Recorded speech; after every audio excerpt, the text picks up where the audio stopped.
नमस्कार, आर्य न्यूज देख रहे हैं आप। मैं हूं आपके साथ पल्लवी सिंह। रुक करेंगे इस वक्त की बड़ी खबरों की ओर। एनसीपी नेता सूरज चौहान की शिकायत पर अब मुंबई के आजाद मैदान पुलिस स्टेशन में केंद्रीय मंत्री नारायण राणे के बेटे और बीजेपी विधायक नितेश राणे और नीलेश राणे के खिलाफ एक मामला दर्ज कर लिया गया है। इसमें आरोप लगाया गया है कि नीलेश राणे ने एनसीपी प्रमुख शरद पवार की दाऊद इब्राहिम से जोड़ा गया है और मिली जानकारी के अनुसार यह मामला मरीन ड्राइव पुलिस स्टेशन में स्टेटमेंट रिकॉर्ड किया गया, जबकि FIR Azad Maidan police station में दर्ज की गई है। बता दें कि कुछ दिनों पहले ही राष्ट्रवादी कांग्रेस पार्टी प्रमुख शरद पवार ने महाराष्ट्र के मंत्री और एनसीपी नेता नवाब मलिक की गिरफ्तारी को राजनीति से प्रेरित बताया। उन्होंने बुधवार को पुणे में भी ये कहा कि मुसलमान होने के कारण नवाब मलिक का नाम अंडरवर्ल्ड डॉन दाऊद इब्राहिम से जोड़ा गया है। पवार ने यह भी बताया है कि नवाब मलिक के मामले को लेकर भारतीय जनता पार्टी पर उन्होंने जमकर निशाना साधा और कहा है कि नवाब मलिक की जो गिरफ्तारी है वो राजनीति से प्रेरित है और उनका नाम दाऊद इब्राहिम से इसीलिए जोड़ा जा रहा है क्योंकि वो एक मुसलमान है। मलिक और उनके परिवार के सदस्यों को जानबूझकर परेशान किया जा रहा है, लेकिन हम इसके खिलाफ लड़ेंगे। शरद पवार ने मलिक के इस्तीफे की भी विपक्ष की मांग को खारिज कर दिया है। आपको बता दें कि नवाब मलिक को दाऊद इब्राहिम और उसके सहयोगियों से जुड़े धन शोधन मामले में परिवर्तन निदेशालय ने 23 फरवरी को गिरफ्तार किया था। राज्य में विपक्षी दल भारतीय जनता पार्टी द्वारा मलिक का इस्तीफा मांगे जाने के प्रश्न पर भी पवार ने कह दिया है कि मलिक और केंद्रीय मंत्री नारायण राणे पर अलग अलग मानदंड अपनाए जा रहे हैं।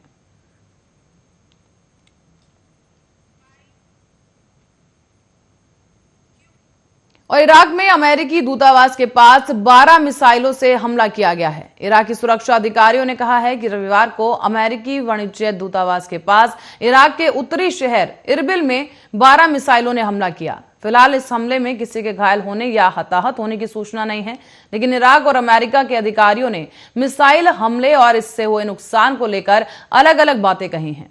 एक तरफ एक दूसरे ने अमेरिकी अधिकारी के कहा है कि किसी भी अमेरिकी सरकारी सुविधा को कोई नुकसान नहीं पहुंचा है, तो वहीं इस बात का कोई संकेत नहीं है कि वाणिज्य दूतावास भवन को ही टारगेट किया गया था। तो वहीं मिसाइल से हमले के बाद अब बगदाद में एक इराकी अधिकारी ने सबसे पहले कहा कि कई मिसाइलों ने अमेरिकी वाणिज्य दूतावास को निशाना बनाया है। एसोसिएटेड प्रेस के मुताबिक भी अमेरिकी रक्षा अधिकारी के नाम न छपने की शर्त पर कहा गया है कि यह अभी निश्चित नहीं है कि कितनी मिसाइलें दागी गई और वो वास्तव में आखिर कहां गिरी हैं। हमले से हताहत होने की तत्काल रिपोर्ट कोई नहीं आई है और इराकी अधिकारियों का आरोप है कि बैलिस्टिक मिसाइल ईरान से दागी गई थी। अमेरिका ने इस पूरे हमले की कड़ी निंदा की है और इराक सरकार और कुर्द रीजनल गवर्नमेंट की ओर से इस घटना की जांच की जा रही है। हालांकि इराक में यह हमला सीरिया के दशमन के पास का एक इजरायली हमले के कई दिनों बाद हुआ है, जिसमें ईरान के रेवोल्यूशनरी गार्ड के 2 सदस्यों की जान चली गई। तो वहीं ईरान के विदेश मंत्रालय ने बुधवार को कहते हुए यह बताया है कि इस हमले की निंदा करते हैं। इराकी सुरक्षा अधिकारियों ने कहा कि हमले से किसी के हताहत होने की तत्काल कोई खबर नहीं है। जानकारी के मुताबिक यह अमेरिकी वाणिज्य दूतावास भवन नया है और वर्तमान समय में खाली है।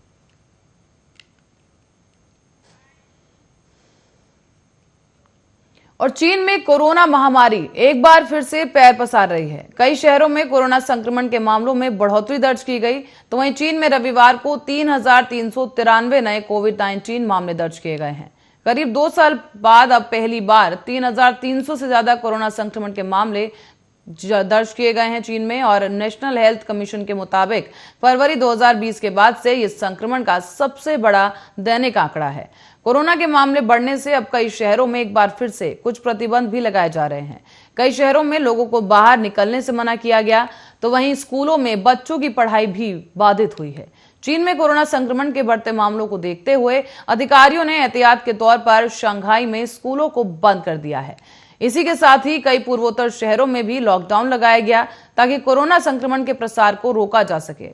देश में करीब 19 प्रांतों में ओमिक्रॉन और डेल्टा वेरिएंट का प्रकोप अभी भी मौजूद है और एक अधिकारी ने रविवार को यह जानकारी दी कि जिलिन शहर को आंशिक रूप से बंद कर दिया गया है।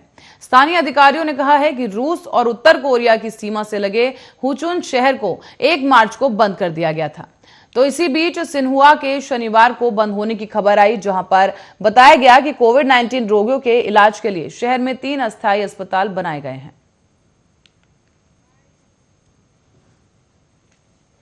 और खबर हरदोई से है, जहां पर एक बड़ी खबर इस वक्त की सामने आई, जहां ईवीएम सुरक्षा को लेकर हरदोई से मामला सामने आया। ईवीएम के नाम पर एजीएम की गाड़ी चेक करने वाले सपा कार्यकर्ताओं पर मुकदमा दर्ज किया गया है। समाजवादी पार्टी के 100 कार्यकर्ताओं पर यह एफआईआर दर्ज की गई। साथ ही एजीएम के वाहन चालक की शिकायत पर यह एफआईआर दर्ज की गई है। दरअसल ईवीएम की सुरक्षा के नाम पर समाजवादी पार्टी के जो कार्यकर्ता हैं, उन्होंने खूब हंगामा किया था। हरदोई से इस वक्त की बड़ी खबर आपको बता रहे हैं, जहां पर यह हंगामा किया गया। सपा कार्यकर्ताओं पर मुकदमा दर्ज है। ईवीएम को लेकर ये पूरा बवाल मचा, जिसके बाद एफआईआर की गई। ईवीएम की सुरक्षा के नाम पर सपाइयों ने खूब हंगामा किया था। शौचालयों के साथ वाटर टैंक और अधिकारियों के तलाशे गए वाहन।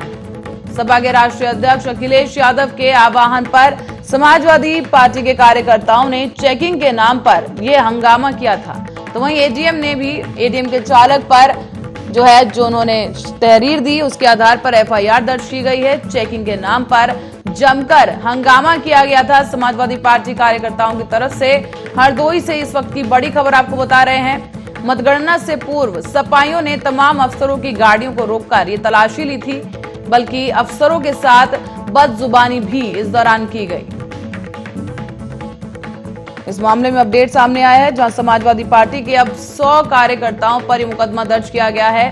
और हाल ही में करीब 24 नाम ऐसे सामने आए थे जिन पर मामला दर्ज किया गया था और कुछ अज्ञात लोगों के खिलाफ भी एफआईआर दर्ज की गई थी। लेकिन आज जो अपडेट सामने आ रही है, उसके अनुसार समाजवादी पार्टी के कार्यकर्ताओं द्वारा जो हंगामा किया गया है, उस पूरे मामले में अब 100 लोगों के खिलाफ एफआईआर दर्ज की गई है।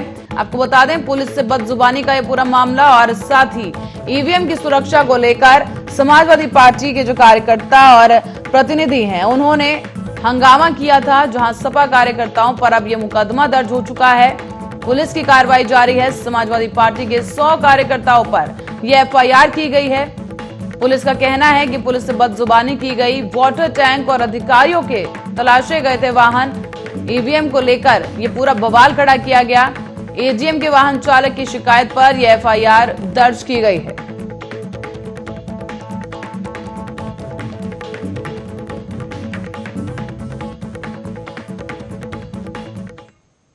रुक करेंगे अगली खबर की ओर। बहराइच के हुजूरपुर में परिजनों की डांट से आहत होकर एक बुआ और भतीजी दोनों ने जहर खा लिया है। दोनों की तबीयत बिगड़ने के बाद परिजन उन्हें स्थानीय स्वास्थ्य केंद्र लेकर गए, जहां डॉक्टर्स ने आनन फानन में उनका मेडिकल जांच करवाया और उन्हें मेडिकल कॉलेज रेफर कर दिया है। मेडिकल कॉलेज पहुंचते ही डॉक्टर्स की टीम ने दोनों महिलाओं का इलाज करना शुरू किया, लेकिन काफी देर हो जाने के बाद वहां बुआ भतीजी दोनों महिलाओं ने दम तोड़ दिया है। बताया जा रहा है कि ये दोनों महिलाएं हुजूरपुर के भगाह की रहने वाली हैं। इनका कोई पता नहीं चला, कोई मामला भी नहीं था, ना कोई झगड़ा था। पता नहीं कैसे क्या हुआ। जब इनको सुबह हमने देखा, मतलब लथपथ, तब इनकी दवा कराने के लिए भागे हम चिड़ियाटाड़। वहाँ से फिर रेफर कर दिए यहाँ के लिए। यहाँ 10 मिनट नहीं लगा, दोनों लड़की खत्म हो गई। इलाज के दौरान मौत हुई? हाँ, इलाज के दौरान मौत हुई। इलाज नहीं करे सही से। कुछ पता क्यों खाया था? नहीं सर, कोई पता नहीं चला किस लिए वो लोग खाए दवा। ये दोनों लड़कियाँ कौन थी? ये दोनों लड़कियाँ कौन थी? हमारी ये दोनों लड़कियां कौन है? रिश्ते में कौन है दोनों? और उत्तर प्रदेश के अमेठी में कोटेदार से गुस्साए ग्रामीणों ने जिलाधिकारी कार्यालय का घेराव कर मुर्दाबाद के नारे लगाए। ग्रामीणों का यह आरोप है कि कोटेदार राशन नहीं देता और जिनको देता भी है तो घटतौली करता है। दरअसल 7 मार्च को यह ज्ञापन देकर कोटेदार की शिकायत जिलाधिकारी से की गई थी, लेकिन अब तक कोई कार्रवाई नहीं की गई है। जहां कोटेदार राजकारण मिश्रा ने उन पर ग्रामीणों ने यह आरोप लगाया कि कोटेदार महीनों राशन नहीं देता है। परेशान कर ग्रामीणों को चक्कर लगाने पर मजबूर किया जाता है। कोटेदार की सेहत पर कोई असर नहीं पड़ता और लोग चक्कर काटते रहते हैं।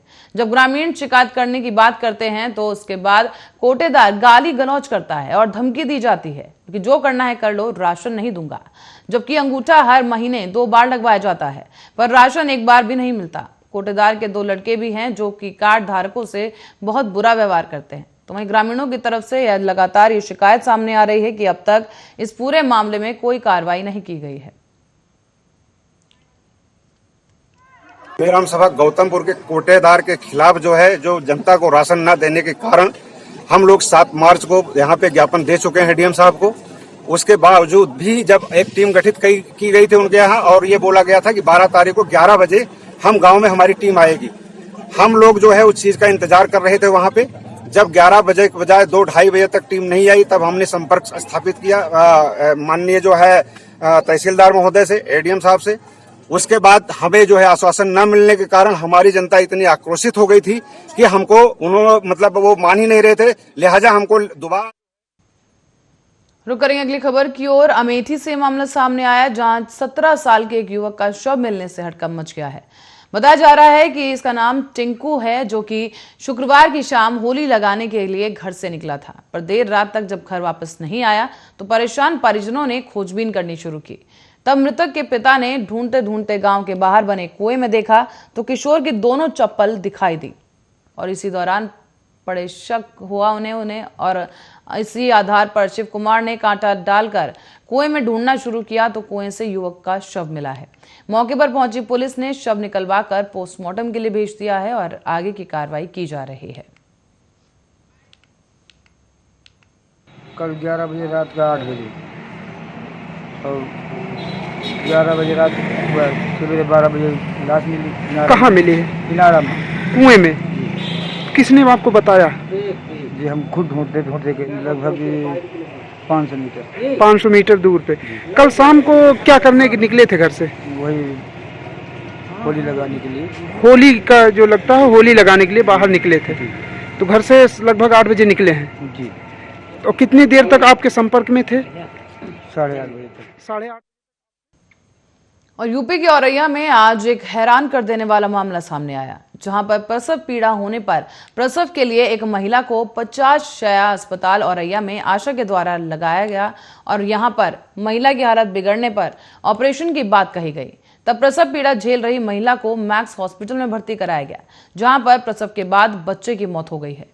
तो वहीं सावित्री देवी नाम की महिला का आरोप है कि दर्द होने पर 50 शैय्या अस्पताल गई थी, जहां से उसे आशा बहु मैक्स हॉस्पिटल ले गई, जहां पर बच्चा सही सलामत हुआ, लेकिन नर्सों ने उसे पीट कर मार डाला है। नर्सों द्वारा कहा गया कि बच्चा होने पर थोड़ा पीटा जाता है, लेकिन नर्सों के ज्यादा पीटने से इस नवजात बच्चे की मृत्यु हो गई। बताया जा रहा है कि बच्चे के शरीर पर उंगलियों के निशान भी छपे हुए हैं। शाम तक क्या घटित हुई है आपके साथ? घटना का बच्चा पैदा हुआ। क्या हुआ फिर? का पैदा उन्होंने करो। हाँ, हुआ क्या बच्चे? उन्हें नर्सन ने मारा तो के देखो बच्चा सही सलामत हो, तो के देखो तो वही गरियाँ लगा था उनकी छप रही है। तो तब से ले आएंगे तो बैठी रही, मम्मी ले बच्चा का सही है तो हमने गिला दूध पिला। अभी मेरी जानकारी में आया तो है कि ये 7 महीने का बच्चा था जिसकी वहाँ पे मृत्यु हुई है और अभी मैं जांच करा रही हूँ और अगर आशा ले गई है उसकी भी जांच कराऊंगी कि यहाँ से आशा अगर ले गई तो कार्रवाई की जाए। हाँ, लेबर पेंस में थी, 7 महीने का था बच्चा। 17। और बरेली में एक बार फिर रुपए के लेन देन को लेकर हत्या की गई। आपको बता दें कि ये मामला सिरौली थाना क्षेत्र का है, जहां एक मौसेरे भाई के दौरान अपने ही भाई की रुपए के लेन देन को लेकर गोली मारकर हत्या कर दी गई। गोली लगने से युवक तेजपाल की मौके पर ही मौत हो गई। तो वहीं पुलिस ने तत्परता दिखाते हुए हत्यारे मौसेरे भाई को गिरफ्तार कर लिया है। इनको ऐसा हुआ था, बाजार से आ रहे थे, हमारे गांव के जो लोग थे उन्होंने इन पर हमला किया। क्या नाम है उन लोगों का? आराम सिंह नाम है, सुजीत, सतवीर, देशपाल। क्यों हमला करा था, क्या वजह थी? उन पर हमारे पैसे आ रहे थे। कितने पैसे आ रहे थे? 1 लाख रुपए थे। किस बात के आ रहे थे? उन्हें हमने उनके भाई की शादी में दिए थे। अच्छा, फिर क्या उनसे मांग के तो उन्होंने ये कहा हम जिसके ले लेते हैं उसके देते नहीं हैं। फिर क्या किया उन्होंने? फिर क्या किया उन्होंने, रास्ते में हमारे पापा घेर लिए, ताऊ घेर लिए थे हमारे पहले। कब घेरे थे आपके पापा को? थाना सिरौली के अंतर्गत एक व्यक्ति रामपाल पुत्र सुमेर सिंह ग्राम मुगलपुरा के द्वारा ये सूचना थाने पर देर रात्रि को दी गई थी कि उसके जो मौसेरे भाई आराम सिंह पुत्र नोनी सिंह के द्वारा उनके जो छोटे भाई हैं तेजपाल पुत्र सुमेर सिंह जो भी 45 वर्ष के हैं, इनके द्वारा जो पैसे के लेन देन को लेकर इनकी हत्या कर दी गई है और इन्होंने जो नामजद तहरीर दी उसमें 4 लोगों को नामजद करते हुए तहरीर दी गई है और इसमें धारा 302 के अंतर्गत मुकदमा पंजीकृत किया गया। पुलिस के द्वारा इसमें तत्काल ही मुकदमा पंजीकृत करके जो 2 व्यक्ति हैं, आराम सिंह पुत्र नौनीराम और सत्यवीर सिंह पुत्र आराम सिंह, इन दोनों ही को। और भाजपा सरकार बनने के बाद समर्थकों में खुशी की लहर है। बेहड़ी विधानसभा सीट हारने के बाद भी बीजेपी समर्थक साइकिल को उठा उठाकर पटकते नजर आए। साइकिल पटकने का एक वीडियो भी वायरल हुआ और बहेड़ी थाना क्षेत्र के दुर्गा होटल के पास का ये वीडियो बताया जा रहा है।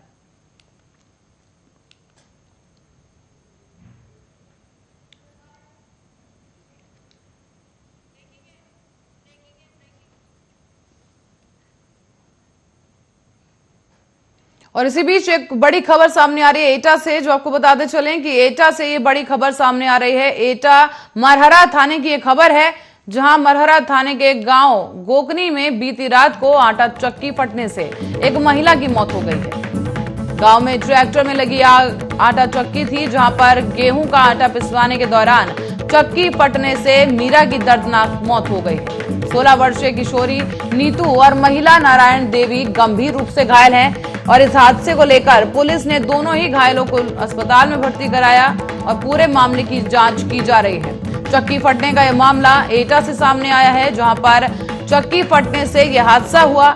2 लोग इसमें घायल हो गए, जबकि एक की मौत हो गई है। आटा चक्की फटने से एक महिला की मौत हो गई है। गेहूं पिसवाने पहुंची थी महिला, जहां पर आटा पिसवाने के दौरान चक्की में आग लग गई और चक्की फट गई। चक्की फटने से वहां मौजूद 2 महिलाएं घायल हो गईं, जबकि एक महिला की मौत हो गई है।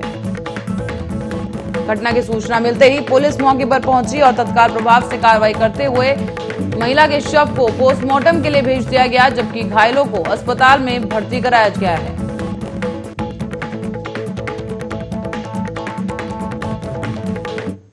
और हरदोई के टियावाड़ा में पुलिस ने चेकिंग के दौरान ऑटो रिक्शा लूटकर भाग रहे बदमाश को गिरफ्तार किया है, जबकि दूसरा साथी भाग निकलने में कामयाब रहा। गिरफ्तार किए गए बदमाश के पास से लूटा गया रिक्शा और 500 रुपए बरामद कर लिए गए हैं। गिरफ्तार आरोपी युवक को न्यायालय में प्रस्तुत भी किया गया, जबकि फरार अपराधी की तलाश की जा रही है। थाना कोतवाली शहर के जिनपीर चौराहे पर एक रिक्शा चालक है आनंद, उसे 2 व्यक्ति शिव कुमार और संतोष ने सरसों की बोरियां परसनी तरियावा से लाने के लिए बुक किया था। जब ये दोनों व्यक्ति रिक्शा को लेकर जा रहे थे तो इटौली पुल के पास इन्होंने रिक्शा वाले से लूटपाट की, जिसमें 1000 रुपए और ये रिक्शा लूट लिया। इसकी सूचना पुलिस को प्राप्त हुई। पुलिस ने तत्काल टीमें गठित कर चारों तरफ नाकाबंदी कर दी। नाकाबंदी के दौरान संतोष और लूटे गए ई रिक्शे के साथ और लूटे हुए माल के साथ पकड़ा गया, जिसमें शिव कुमार मौके से फरार होने में सफल रहा। संतोष को गिरफ्तार कर माननीय न्यायालय में पेश किया जा रहा है। शिव कुमार की गिरफ्तारी के लिए 2 टीमें गठित की गई हैं। जल्दी हम थाना कोतवाली शहर